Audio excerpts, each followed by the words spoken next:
Le Cameroun, ce pays que nos parents ont bâti avec l'espoir d'un lendemain meilleur. Un pays qui autrefois marchait avec fierté sur la voie du progrès.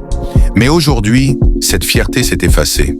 Les promesses se sont transformées en désillusions et la jeunesse regarde l'avenir avec méfiance. Depuis plus de 40 ans, Paul Biya dirige le Cameroun.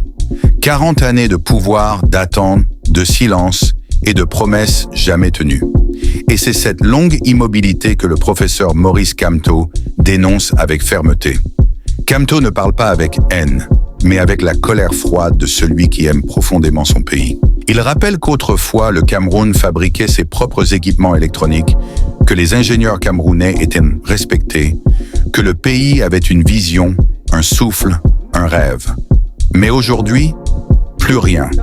Les industries sont à l'arrêt, la recherche est oubliée, et les cerveaux s'en vont ailleurs, chercher la reconnaissance que leur patrie refuse de leur offrir. Kamto pose une question simple.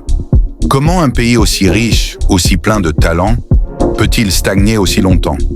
Et il y répond sans détour, parce que le pouvoir s'est enfermé dans l'immobilisme, refusant d'entendre la souffrance de son peuple. Le Cameroun, dit-il, n'a pas besoin d'un président à vie, il a besoin d'un avenir. Et cet avenir ne peut naître que d'un changement profond, un changement porté par le peuple lui-même.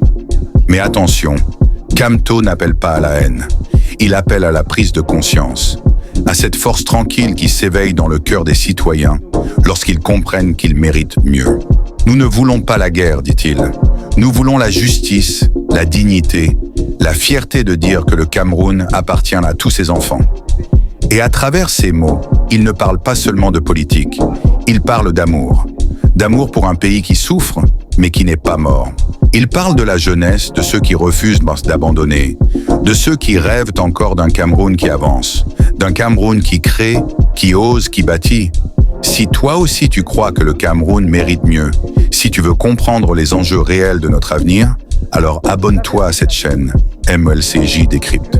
Et active la cloche de notification pour ne manquer aucune vidéo. Parce que c'est ensemble, avec la force de nos voix et la clarté de nos idées, que nous écrirons la prochaine page de notre histoire. Kamto le répète souvent, un peuple qui dort laisse ses dirigeants rêver à sa place. Mais un peuple qui se réveille change le cours de son destin. Aujourd'hui, le Cameroun est à la croisée des chemins. D'un côté, l'habitude, la peur, la résignation.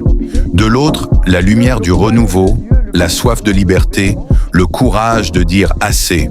Le message de Kamto n'est pas seulement une critique du pouvoir, c'est un appel à la responsabilité, à la lucidité, à la foi en soi. Car, comme il le dit, la vraie libération ne vient pas d'un homme, mais d'un peuple uni. Ce discours est un miroir tendu à chaque Camerounais. Veux-tu continuer à subir ou veux-tu agir? Et si ce peuple se lève, pas pour détruire, mais pour rebâtir, alors peut-être, oui, l'histoire retiendra que la flamme du changement est née ici. De la parole d'un homme, mais surtout du courage de millions d'autres. Le Cameroun n'est pas condamné à l'échec. Il n'est pas prisonnier de son passé. Il lui faut juste des femmes et des hommes debout, conscients que le temps de la peur est révolu. Le message de Kamto résonne comme un appel à la dignité. Et dans sa voix, c'est tout un peuple qui murmure « Le changement n'attendra plus ».